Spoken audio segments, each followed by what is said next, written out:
As pessoas com deficiência têm sofrido bastante no que diz respeito ao transportador, que as pessoas não têm compaixão, não são sensíveis. Quem vive no distrito de Nemabote, por exemplo, é um distrito, posso não dizer que na altura era um distrito mais pobre da província de Inhambane. Situações de fome são terríveis. Ter que ir para a escola, voltar sem saber o que vai comer, é muito puxado. Hoje em dia temos muita qualidade de órgão de comunicação social, por aí em diante, mas vamos no que diz respeito mesmo à própria pessoa, ao próprio jornalista. Alguns são bons, mas outros deixam a desejar. Tinha conselhos do meu avô paterno, como era Moxará, no caso, dizia o seguinte: o que deve te salvar é a escola.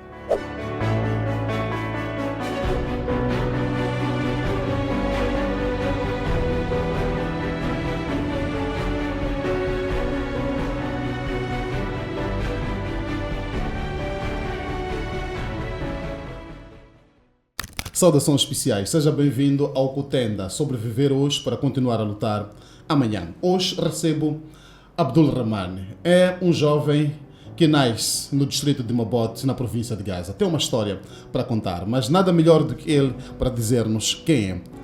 Abdul Rahman, bem-vindo. Quem é Abdul Rahman, na primeira pessoa? Muito obrigado, e agradecer ao convite para partilhar um pouco aquilo que é a minha história. Abdul Rahman é um jovem que nasceu no distrito de Mabote, na província de Inhambane, uma terra bem produtiva, com madeira para explorar, a 120 km da Estrada Nacional número 1. Um jovem que nasceu naturalmente sem deficiência, pelas situações da vida. O tempo que eu nasci não existia a vacina contra a polio. Quando se recordamos nos anos 80, nos anos 90, o país ainda tinha um déficit em relação à vacina contra a polio, que todas as crianças que nasceram naquela época, duas delas tiveram a deficiência por causa mesmo dessa situação da vacina contra a polio. Aliás, nas zonas recônditas, nesta época, aliás, mesmo hoje em dia, as situações das unidades sanitárias do nosso país ainda são preocupantes, não é? Sem centro de reabilitação, por exemplo, em Mabote, tinha que se deslocar a Vilanculo. Então, Abdul Rahman é um jovem gêmeo, não é? O que acontece? Abdul Rahman é gêmeo, depois minha gêmea que não andava na altura, de repente é o Abdul Rahman que infelizmente fica cadeirante, ou seja, pessoa com deficiência. Situações da natureza. É natural, nós todos somos africanos, muitas das vezes quando há situações do género de anomalia numa criança, muitas das vezes a tendência é descobrir o que está acontecendo na família. Exatamente. E, naturalmente também foi o meu caso, a família teve que ir para o curandeiro, Maciones, para procurar saber o que está acontecendo. Na verdade, esse era um destino de Deus. Procurou-se fazer aquelas nossas fisioterapias a nível caseiras, porque a nível convencional não existia no distrito. Recordo que a minha mãe conta de que vieram até a Estação Central de Maputo, na altura de guerra, 16 anos, para tentar ver se conseguia voltar a andar, mas segundo o que conta a minha mãe, eu melhorei bastante, porque eu rastejava de barriga, eu não conseguia nem andar, eu tinha problemas da coluna e tudo mais, mas enfim, Abdul Rahman conseguiu, com a ajuda de familiares, tendência de crescer, e depois comecei a ir para a escola também, que não foi fácil. Uau, uma história interessante. Abdul Rahman nasce em Mabote e, devido a alguma assistência imediata de saúde, ficou uma pessoa com deficiência. Com deficiência. Exato. E como é que foi a sua infância nessa condição? Bem, eu lembro que eu conseguia fazer as minhas brincadeiras com as outras crianças da idade, sem nenhum preconceito, na verdade. É normal, jogávamos a bola, eu me colocava como guarda-rede, gostava muito de jogar jogos, aqueles jogos de castanha, rapa, quem conhece. Hoje em dia muitas crianças já estão nos games por aí em diante, bonecos, enquanto nós jogávamos rapa, jogávamos carta, jogávamos loto. São essas brincadeiras que nós tínhamos em Mabote na altura e naturalmente era carinhado com todas as crianças, com a família. Na verdade, não me recordo ter um dia ter sofrido um preconceito por causa da minha deficiência. Aliás, nessa altura eu nem tinha cadeira, eu rastejava, andava gatinhando.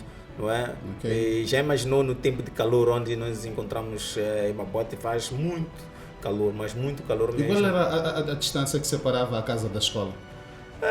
De casa para a escola era muito distante. Posso dizer, sem exagerar, 1 quilômetro. Sim, 1 quilômetro. E olha só, no tempo de calor, tinha colegas que até me nenecavam. Punha no colo por causa da situação de temperatura que não era agradável, e nós em Mabote tínhamos muitas árvores na altura, e cajueiros em particular, andava de sombra em sombra, descansar, mas mesmo assim nunca desisti. Tinha colegas, tinha família que sempre me apoiava, pior para a minha mãe, que sempre esteve do meu lado. Numa situação, Abdul Rahman, de deficiência, numa situação de extrema pobreza, no longínquo distrito de Mabote, o que é que lhe estimulava a lutar? Alguma referência pessoal, alguma história que lhe fazia pensar e sonhar? Bem, na altura, como uma criança qualquer, sonho como tal não tinha, só tinha conselhos do meu avô paterno, como era meu xará, no caso, dizia o seguinte: o que deve te salvar é a escola. Tu não podes ser pedreiro, não podes ser ajudante, não podes ser, trabalhos pesados, por exemplo, carregar sacos, porque quem carrega saco no fim do dia tem algum. Exato, exatamente. E naturalmente que o meu avô me aconselhava bastante que eu tinha que ir para a escola e que seria a minha salvação. Caso não, podia andar nas ruas a pedir esmola. Eu, quando olho isso hoje, afinal de contas, meu avô, o que dizia era real. Hoje em dia, vejo muitas pessoas com deficiência a deambular de um lado para o outro nas grandes cidades, a pedir esmola. Mas por quê? Porque os familiares não deixaram esses jovens para ir para a escola. Muitas das vezes nós temos uma criança com deficiência, ficamos limitados a lamentar que não tenham como levar essa criança. E muitas das vezes não é falta de informação. As pessoas têm informação e é preciso chegar perto de quem de direito. Por exemplo, há muitas escolas que podem ajudar as crianças com deficiência a estudar. Acredito eu que há dificuldades, mas tem que ser ultrapassadas as dificuldades. Eu, por exemplo, podia ter os meus familiares tinham me deixado em casa. Porque na altura não tinha cadeira de roda. Eu me recordo que meu avô comprou nós usávamos uma bota, até hoje se usa o burro como meio de transporte. E eu recordo que meu avô comprou um burro para ajudar para a escola. Sim, comprou. E tinha um ajudante que era o meu primo, que me levava sempre à escola através do burro. Normalmente. E são essas condições que nós temos, que na verdade hoje em dia com as novas tecnologias e tal, podia-se ajudar muitas pessoas. Eu lembro-me da nossa conversa em off, Abdul Rahman, que disse que chegou até a ter uma cadeira de roda fabricada com material local. Sim, eu me recordo que tive várias cadeiras de roda fabricadas em madeira, não é? Sabemos que o distrito de Mabote com Vilancujo são próximos. Houve na altura uma organização internacional que apoiava os centros ortopédicos, não é? Que fabricavam material de compensação, não só cadeira de roda, fabricava canadianas, entre outros meios que as pessoas com deficiência hoje em dia, com as tecnologias, é fácil hoje em dia arranjar um pneu, uma janta, por aí em diante, para que as pessoas com deficiência tenham meios de compensação. Que hoje em dia ter uma cadeira parece luxo, enquanto não é? Uma cadeira, se vamos a uma farmácia aqui na cidade de Maputo, podemos encontrar por aí acima de 20 mil meticais. E as pessoas com deficiência, na sua maioria, não têm esse valor para adquirir uma cadeira de rodas. Aliás, não é cadeira apropriada. Aquelas cadeiras que existem muitas vezes nas farmácias são cadeiras hospitalares, que usando aquela cadeira pode dar mais sequelas à pessoa com deficiência. E muitas das vezes nós, pessoas de boa vontade, oferecem. Não temos opção, não é? As pessoas usam por falta de opção, por falta de informação também, porque às vezes é importante que nós vamos aos fisiatras antes de adquirir uma cadeira de roda para saber que tipo de cadeira de rodas podem comprar, podem usar, porque podemos usar uma cadeira e depois essa mesma cadeira criar cada vez mais sequelas a uma pessoa com deficiência. Interessante essa história. Hoje em dia, certamente em Mabote, tal como em outros distritos de Inhambane e de Moçambique adentro, temos crianças com deficiência. Acha, Abdul Rahman, que o uso de recursos locais ainda pode ser uma solução? Sim. Eu acredito imenso que às vezes volto para uma bota e vejo muitas crianças com deficiência sem meio de compensação. Até há dias recebi umas fotos de 2 crianças com deficiência de uma família que naturalmente não tem meios para comprar uma cadeira de roda. E com meios locais, com madeira e tudo mais, é possível fazerem meios de compensação. Se eu tive uma cadeira de madeira nos anos 90, com melhoria das tecnologias, hoje em dia é possível sim fazer aproveitamento do material que nós temos, fazer meios de compensação. Muletas, é possível fazer uma boa muleta com madeira. E hoje em dia até, tal como estava a dizer, com o avanço tecnológico e com muitos técnicos formados. Sim, com muitos técnicos formados. Há muitos técnicos formados que podem fazer material seguro e duradouro também. Então fica aí a dica para o pessoal da ação social, do governo, das organizações não governamentais, inclusivamente dos nossos estudantes das diferentes áreas das engenharias, exatamente, que podem ajudar muitas crianças. Naquela altura, Abdul Rahman, que sonhos é que carregava consigo? Meu sonho sempre foi ser radialista. Eu escutava muito rádio e na altura eu me recordo que em Mabote era impossível escutar a Rádio Moçambique de dia. Eu escutava a Rádio Moçambique através da onda média, para quem conhece mesmo a área de comunicação. Escutava por aí a partir das 17 horas e apanhava o emissor provincial de Manica. Não de Inhambane, apanhava sempre o emissor provincial de Manica e acompanhava. Isso havia de ser por causa das ondas, né? Nas ondas é a proximidade de Mabote e Manica, é mais próximo do que da cidade de Inhambane, onde estão as antenas do emissor provincial de Inhambane. Eu escutava muito o falecido Ezequiel Mavote, gostava muito de ouvir no Jornal da Noite, e eu acompanhava de vez em quando o Domingo Desportivo, o saudoso Saido Omar a fazer grandes relatos de futebol, acompanhava, atualmente já conheço, não conhecia, por exemplo, Anwar Musashi, o grande homem do relato do desporto a nível nacional, e também, por exemplo, na televisão de Moçambique conheci o Sérgio Marcos, é um grande vedete no que diz respeito ao jornalismo. É uma referência obrigatória praticamente para quem, sim, exatamente. Quem entra na área de jornalismo não conhece essas pessoas. Eu não sei se está a fazer jornalismo ou não. Mas se calhar vale a pena referenciar que trata-se de jornalismo desportivo. Exatamente, não é? Jornalismo desportivo. Okay. Exato. E que caminhos é que teve que percorrer para alcançar esse sonho? Eu me recordo que a primeira minha entrada, quando fui estudar na escola secundária Padre Geraldo Gomeiro, uma escola cristã em Mapinhã, tinha um jornal da escola. Okay. Isso daí, eu era voluntário para fazer notícias na área da categoria de sociedade e desporto.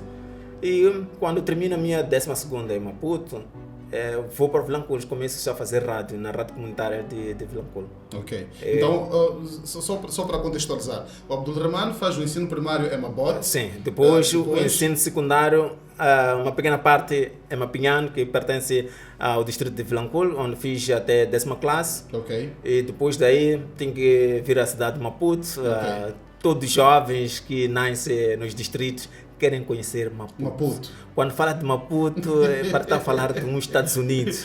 Todo mundo que nasce nos distritos, todo mundo quer conhecer a cidade de Maputo. Não se sabe que aqui sofre-se. Enquanto nas zonas... É uma correria enorme. ninguém pode te ajudar, mas pode é normal alguém ver-se a te roubar, não te acudir. Enquanto nos distritos somos muito familiares, todo mundo, se nos ajudamos um e outro. E como é que foi o desafio de sair de uma bota onde tinha colegas que até ajudavam a ir à escola, e ter que vir estudar em Maputo, numa cidade em que mesmo... Muito atrapalhado, todo mundo parece um egoísta, todo mundo não olha para pessoas com deficiência e tudo mais. Foi um bocadinho difícil, eu tive que ficar um ano sem estudar, não por causa da situação da deficiência, mas sim por causa... Não tinha vaca na altura, eu não sabia quais são os meus direitos, não agora que eu sei fazer barulho, sei onde eu entro, sei que isto não é correto. Então foi mesmo por causa da situação, não tinha vaga e os transportes era muito difícil. Eu me recordo na altura, vivíamos no Mercado Santos, minha mãe depois nos mudamos, fomos a Machava, a Sossomole. Tive que estudar na DPP, meus irmãos tiveram que pagar a mensalidade porque era uma escola privada. Daí, e como é que era o seu transporte? Era muito difícil. Eu tinha que pagar 2 vezes com minha cadeira. Então tinha que se contar a sua pessoa e minha cadeira. E o lugar que a cadeira ocupava. Exatamente. E se encontrar esse tipo de transportadora, até você tinha que agradecer, porque alguns nem aceitavam. Hoje em dia fala-se das famosas entrevistas nas paragens do Chapa. E naquela altura como é que era? Era a mesma coisa. Eu tinha que sair, por exemplo, de Mochina ou Baião até o terminal que era Sossomole. Sossomole não, hoje que o terminal de transporte é Matolagar e Cobre. Na altura era Sossomole, até conhecia os horários dos TPM. Se eu ver que estou bem atrasado, tinha que mesmo recorrer ao transporte semicoletivo. Mas tinha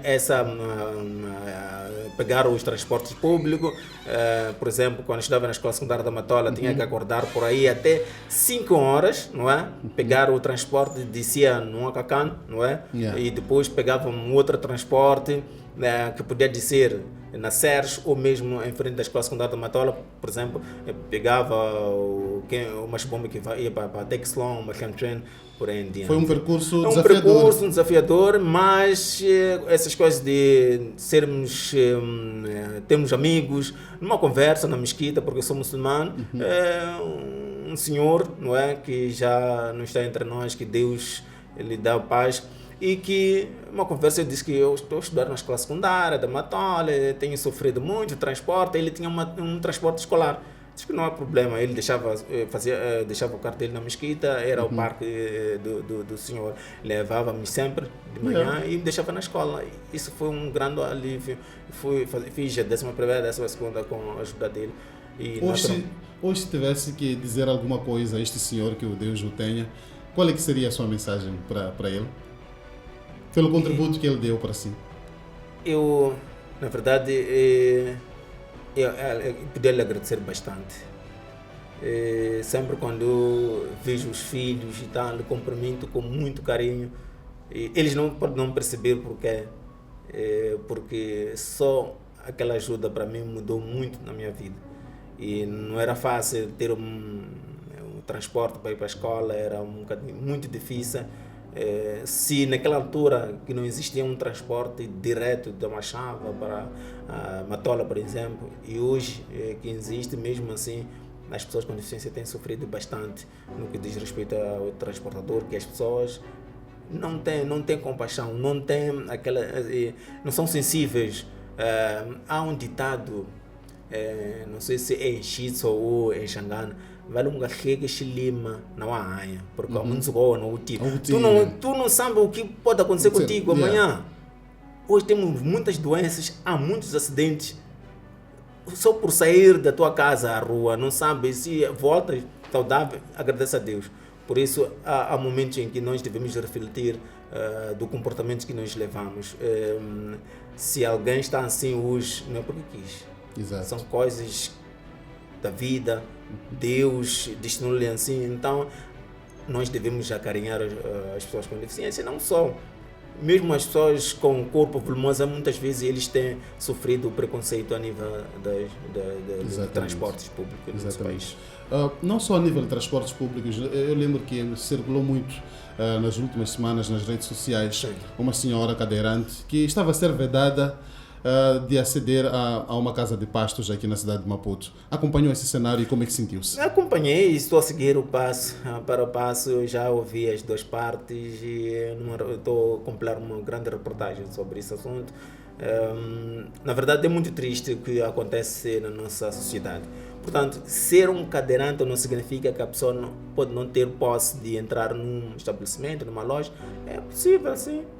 Conheço pessoas com deficiências estáveis da vida, podem entrar em qualquer estabelecimento, em qualquer...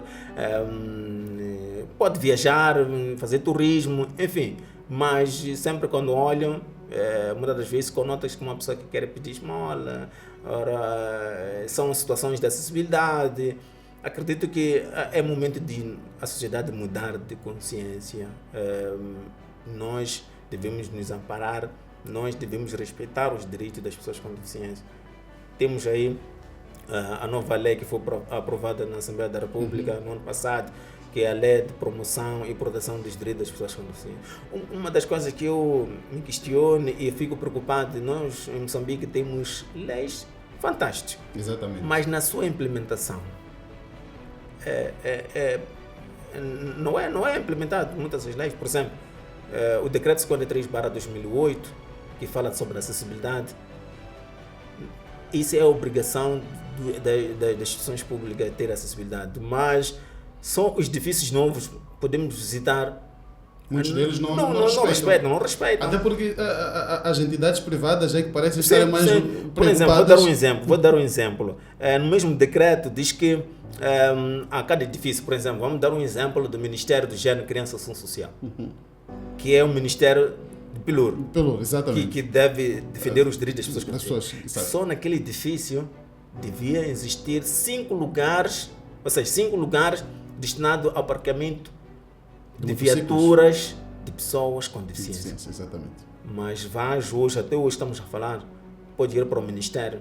O lugar é um lugar e pode encontrar que o lugar foi ocupado com uma pessoa que não é uma pessoa com deficiência. Eu fiz uma comparação, fiz uma entrevista, eu fiz uma reportagem sobre isso. Passa a publicidade como chama? Complexo, não sei se é complexo, lá na zona da Marginal, como chama aquilo? Marés, como chama? Sim, Bahia Mole, por aí. Bahia Mole, por aí. Yeah. Fiquei, privado a pensar em estacionamento para pessoas com deficiência. Tem 5 lugares, todos vazios. Yeah. Quem usa é uma pessoa com deficiência. Outro exemplo, Mica. No Mica, até lá dentro tem... Aquilo é uma espécie de uma cadeira, mas aquilo não é uma cadeira. É uma pessoa com deficiência usa para fazer as suas compras internamente. Então podemos dizer que nem tudo está perdido. Nem tudo está perdido, mas o setor privado está empenhado. Mas exatamente. Vamos ao setor público. Vamos só olhar em termos de empregabilidade das pessoas com deficiência. No setor público, que é obrigatório por lei. Por exemplo, tinha uma estratégia da função pública que obrigava 5% tinha que empregar as pessoas com deficiência. Vamos olhar como é que está a situação no setor público. Exato. Ok. Estamos já na área de comunicação social. Vamos à Rádio de Moçambique. Vamos à televisão de Moçambique. Quantas pessoas com deficiência foram contratadas? Será que nunca concorreram? Será que não existem pessoas com deficiência que podem ocupar algumas posições? Mas se calhar se olharmos para a questão da comunicação, Abdul, nem sequer apenas do ponto de vista de empregabilidade, até do ponto de vista de inclusão na disseminação da própria informação. Por exemplo, a televisão de Moçambique só tem língua de sinais no Jornal da Tarde. Por que a televisão de Moçambique não pode contratar, por exemplo? Porque todos os intérpretes estão lá. Sei que não são da televisão de Moçambique. Vem do Ministério do Gênero, Criança e Ação Social. Porque a televisão de Moçambique não pode contratar intérpretes de língua de sinais como profissionais que a qualquer momento, num debate, por exemplo, Sim.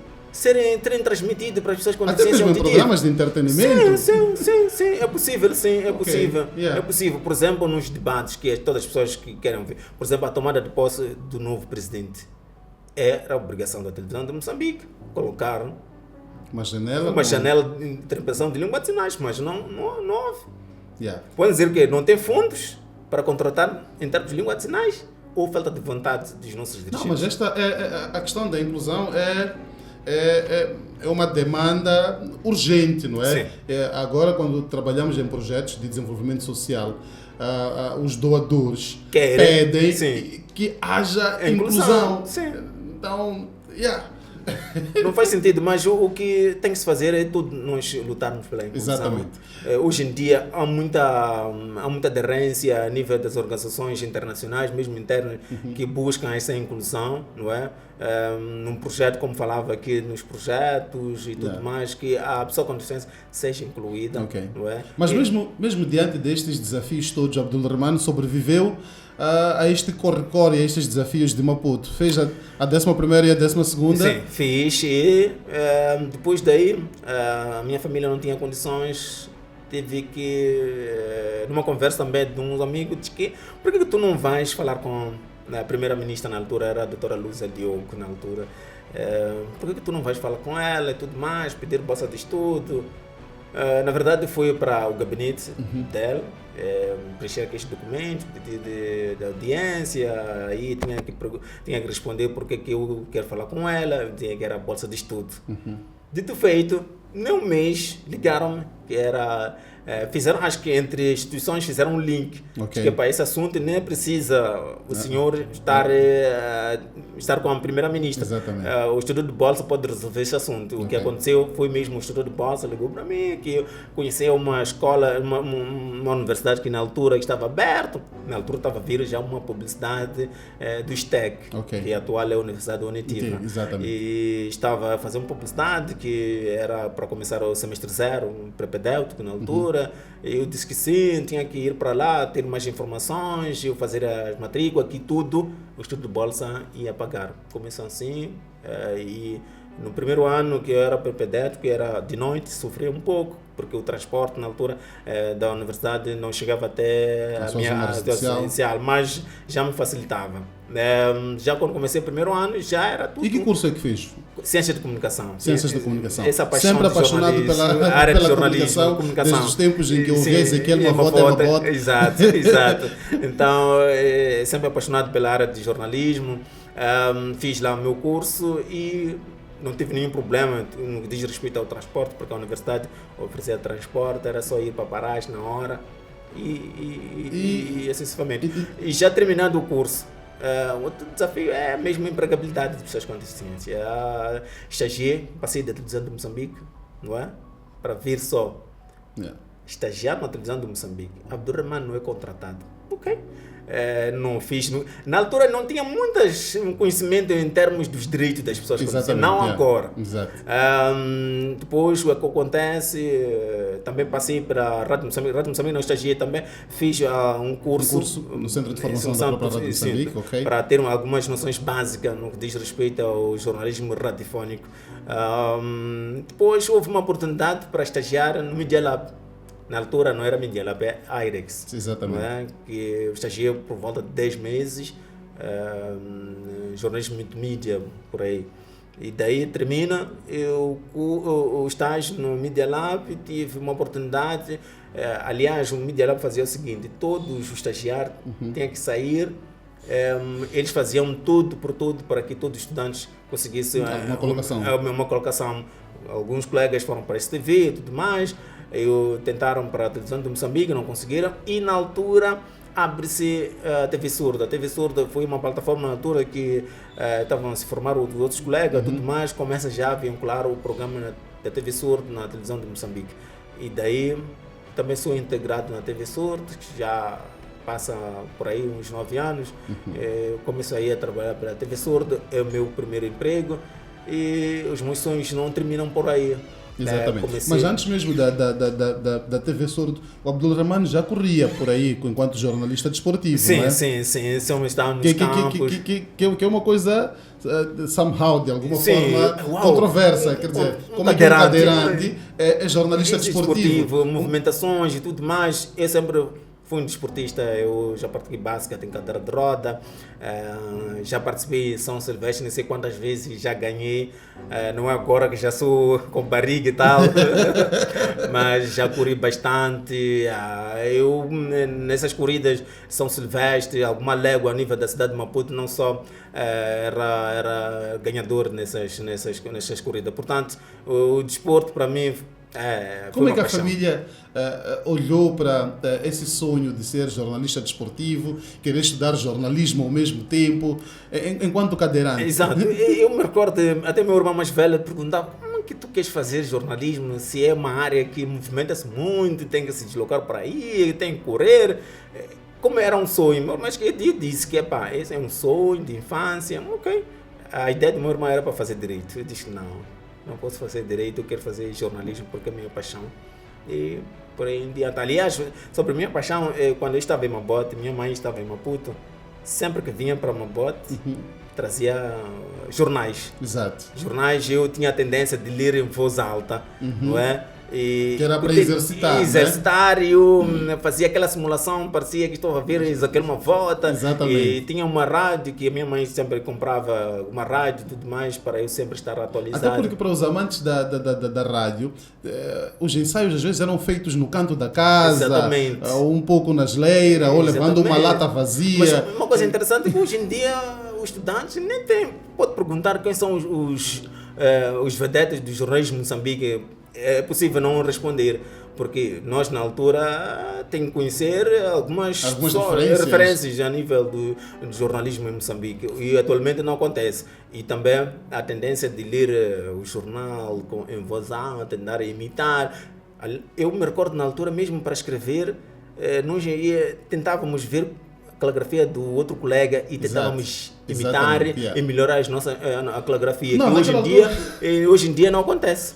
Naquela altura propalou-se muito a ideia de que para ser jornalista tinha que ler, tinha que estar sempre informado. Eu lembro que até para fazermos os exames de admissão passávamos noites a ler livros de história e por aí em diante. Eu me recordo mesmo a nível da sétima, quando eu estava na sétima até o ensino secundário, era obrigatório escutar o Jornal da Noite da Rádio Moçambique e fazer um apanhado.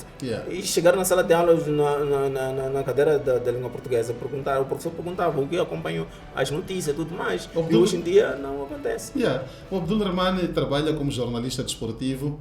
Eu sei que soma muitos prémios, incluindo 2 prémios internacionais. Como é que sente-se? Bem, quando vou na concorrência de vários prêmios de jornalismo, a ideia é mostrar à sociedade que não é deficiência que devemos nos deixar levar. É preciso nos impor, mesmo numa sociedade em que ainda existe preconceito. Apesar que estamos a fazer um grande trabalho no que diz respeito à TV Sordo e outras organizações da sociedade civil que lutam em prol dos direitos das pessoas com deficiência, há uma certa ideia, afinal de contas, as pessoas com deficiência podem servir, podem dar a sua utilidade no que diz respeito ao desenvolvimento do nosso país. Nos concursos, sempre vou com a intenção de ganhar e também mostrar que, afinal de contas, é possível fazer a diferença mesmo estando numa cadeira de rodas. A quem dedica as tuas lutas e as tuas vitórias? As minhas vitórias sempre têm que inspirar as outras pessoas com deficiência, que mesmo com várias barreiras, vários desafios da vida, das famílias que não têm condições de levar esta criança, esse jovem para a escola, é possível. Pessoas de boa fé, o próprio governo, é preciso ir atrás dos sonhos, porque senão vamos ver muitos jovens a deambular de um lado para o outro. Sempre quando eu vou para a Beira, fico muito triste, vejo muitas pessoas com deficiência visual a pedir esmola, sempre nos semáforos, mesmo no tempo do Covid, com a tendência de contrair a doença, vinham muitas pessoas a praticar mendicidade. Graças a Deus o Instituto de Deficientes Visuais na Beira reabriu, o governo apoiou, que naturalmente é um trampolim. Todas as pessoas que têm deficiência visual, parece obrigatório na altura que passassem do Instituto de Deficiências Visuais para aprender o braille, a própria mobilidade e tudo mais. Mas acredito que tudo pode ser ultrapassado. As famílias, primeiro, a educação tem que vir de casa. Se em casa tem uma criança com deficiência, a tendência é deixar essa criança sem ir para a escola, naturalmente não tem nenhum futuro. Pode dizer que Abdul não está a falar porque já tem o emprego, mas eu passei por várias situações, até mesmo para desistir. Tive esse pensamento, não é? Mas a família sempre esteve do meu lado e ia me apoiar, né, para que hoje seja Abdul que sou, graças à minha mãe, meus irmãos e todos que me rodeiam, até pessoas singulares, não é? Me apoiaram, eu fiz minha licenciatura. Falei com o reitor, por exemplo. São coisas que naturalmente a pessoa tem que ser, tem que conversar com as pessoas, ter as ideias. Eu não tinha dinheiro, por exemplo, sabendo que fazer mestrado é um bocadinho puxado. Puxado. Então, em que área que o Abdul está a fazer o mestrado? Atividade física e saúde. Sempre, interessante. Sempre na vertente desportiva. Queria jogar o jornalismo desportivo. Okay. O jornalismo, neste caso, e o desporto. Mas futuramente estou a pensar já fazer direitos humanos no meu doutoramento. Ok. É interessante, Abdul. Cadeirante, gosta de desporto, pratica desporto, faz jornalismo desportivo e agora faz o mestrado em Já terminei, desporto. Agora estou na fase de mesmo de escrever. Aliás, devia ter terminado há muito tempo. Eu terminei o meu mestrado em 2023. De onde é que vem a sua inspiração para tantas lutas? Bem, o que passei na vida, não gostaria que, por exemplo, os meus filhos passassem fome. São situações que quem vive no distrito, nem Mabote, por exemplo, é um distrito, posso não dizer que na altura era um distrito mais pobre da província de Inhambane. Situações de fome são terríveis. Ter que ir para a escola, voltar sem saber o que vai comer, é muito puxado. Porque que existe lanche escolar? É mesmo para ter os alunos nas escolas. E nós também tínhamos esse privilégio, porque naturalmente muitos jovens, mesmo sem deficiência, deixam de ir para a escola, vão para a pastagem de gado, por causa da situação da pobreza. A minha inspiração é fazer o melhor para dar o melhor para os meus filhos. E o que eu passei, não gostaria, até carinhos, era luxo. Ver uma criança andar, ter um carinho, ter uma bola, para nós era luxo. Eu tento fazer o melhor para os meus filhos. Então, quando eu estudo também, é para dar o bem-estar dos meus filhos, dar a melhor escola, não é? O que eu passei para os meus filhos não passarem. E também dar também a uma mão, as pessoas com deficiência, olharem para mim como uma pessoa que podem seguir o meu exemplo, não é? Daquela pessoa que saiu de baixo, lá do distrito de Mabote, sem condições nenhuma, alguém que não tinha nem cadeira de roda tinha, não é? Gatinhava para a escola com a ajuda de colegas, conseguiam me levar no colo para casa. Tudo isso são coisas que, naturalmente, quando eu penso que não, eu não posso morrer sem ter mínimas condições para o meu filho, eu vou viver nas mínimas condições de vida, não estar dependente, porque naturalmente é muito frustrante viver na dependência de pessoas. Sente que está próximo de realizar o seu sonho? Sabe, dia após dia eu agradeço a Deus. Muitas das vezes nós na mesquita somos aconselhados a agradecer o pouco que Deus te dá. Só o estar vivo tem que agradecer.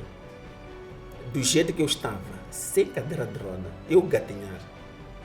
Irmão, hoje, graças a Deus, eu tenho uma cadeira, tenho uma motorizante, tenho um carro, tenho minha residência, tenho os meus filhos. O que eu mais quero? Estou realizado, o que vem já é jackpot, como diz, não é? É um jackpot, não é? Ver as pessoas com deficiência, a luta agora é ver as pessoas com deficiência, as condições das pessoas com deficiência melhoradas. Nós fizemos trabalho de advocacia, quando falo nós, a TV Surdo, não é? E todas as organizações de pessoas com deficiência, lutarmos em prol dos direitos das pessoas com deficiência. Aí sim vou sentir que, por exemplo, termos isenção de primeiro ao ensino superior para as pessoas com deficiência. Aí já não vai haver desculpas porque que a pessoa com deficiência não estuda. Mas mesmo assim há condições para que as pessoas com deficiência estudem. Por exemplo, nas universidades públicas, as pessoas com deficiência só devem concorrer de pé de igualdade com todas as pessoas. Daí para frente é possível ganhar em bolsa de estudo. Eu conheço pessoas e eu sei que os diretores das universidades podem essa abertura, mas as pessoas têm que mesmo concorrer de pé de igualdade com outras pessoas. Sem isso não tem como. As pessoas com deficiência também têm que fazer a sua parte, não é? O Abdul Rahman é um exemplo de quem procura sobreviver um dia de cada vez. Just like sobreviver hoje para continuar a lutar amanhã. Alguma mensagem, Abdul, para os jovens, mesmo sem deficiência, que nada fazem, preferem andar na mendicidade, preferem culpar os outros pela sua condição social? Como sair do zero para alguma coisa? Alguma mensagem em especial ou citação de alguma passagem do Alcorão ou da Bíblia que ele sustenta? Bem, posso não ter aqui uma passagem do Alcorão, da Bíblia, mas o que me leva a cada vez mais a sonhar, a fazer coisas melhores, é não desistir dos nossos sonhos, não é? Não desistir dos nossos sonhos. O que me preocupa mais são famílias que têm crianças com deficiência. A semana estava em Kobe, entrevistava uma mãe que tem uma criança por aí, uns 12 anos, diz que a criança não vai à escola. Eu perguntava por quê, diz que não tem condições de sair daqui de Kobe para a cidade, para uma escola especial. Famílias não têm dinheiro. A família tem uma cota à parte e o governo também tem uma parte também a dizer nesta vertente. Portanto, há necessidade de juntos trabalharmos com vista a melhorar as condições das pessoas com deficiência. E para os jovens, não podemos desistir dos nossos sonhos. Barreiras vão existir sim. Uma das grandes dificuldades do nosso país é pessoas com deficiência, mesmo com formação, serem empregos. Há que existir a implementação do que diz as leis, não é? Por exemplo, a nova lei de promoção e proteção dos direitos das pessoas com deficiência e empregar as pessoas com deficiência. É esta mensagem que eu posso dizer e continuarmos juntos a promover os direitos deste grupo social, que amanhã tenhamos um Moçambique melhor. Também este grupo social pode ajudar o país a ir avante. Abdul Rahman, estamos quase aqui no fim da nossa conversa, que é mesmo sobre a sua história de vida, mas uma pergunta que não pode ficar de fora. Estudou jornalismo e hoje em dia assistimos a um boom de canais de televisão, e, se calhar devido ao advento das tecnologias. Como é que olha para o jornalismo hoje em dia?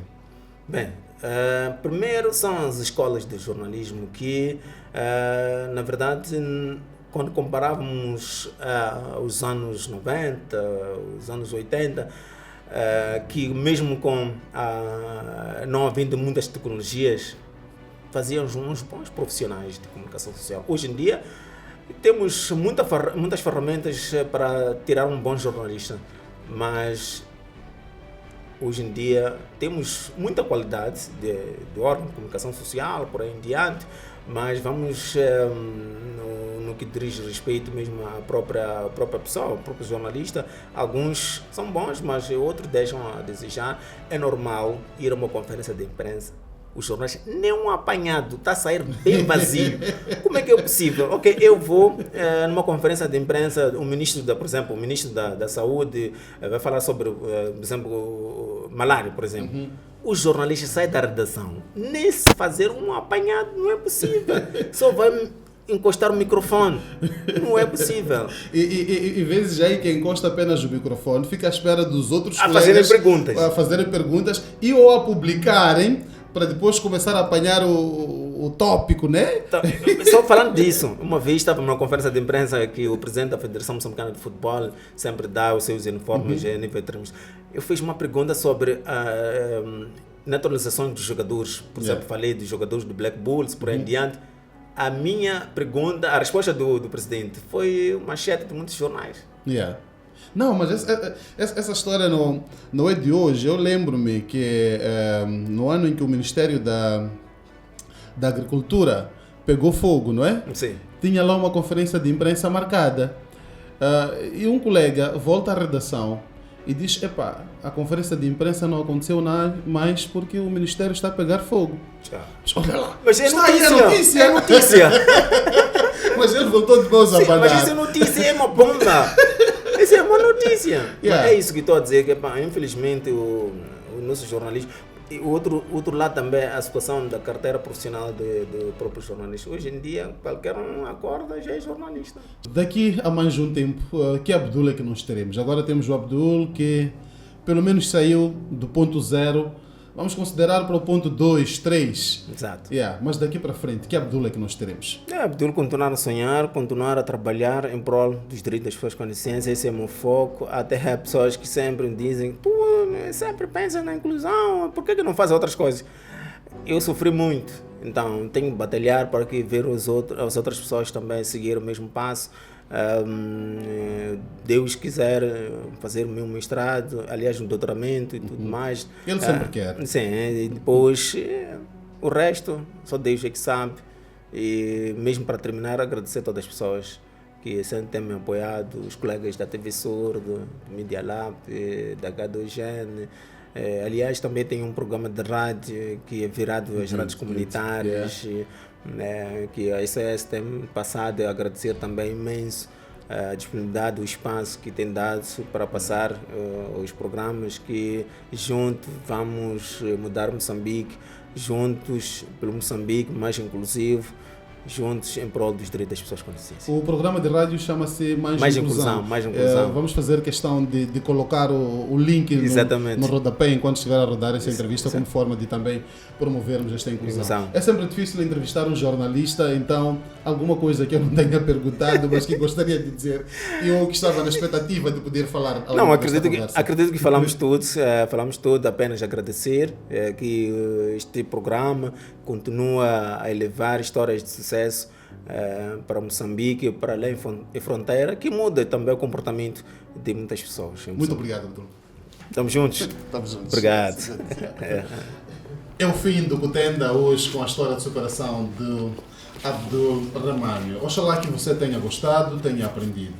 Sobreviver hoje para continuar a lutar amanhã. Kutenda. Até breve.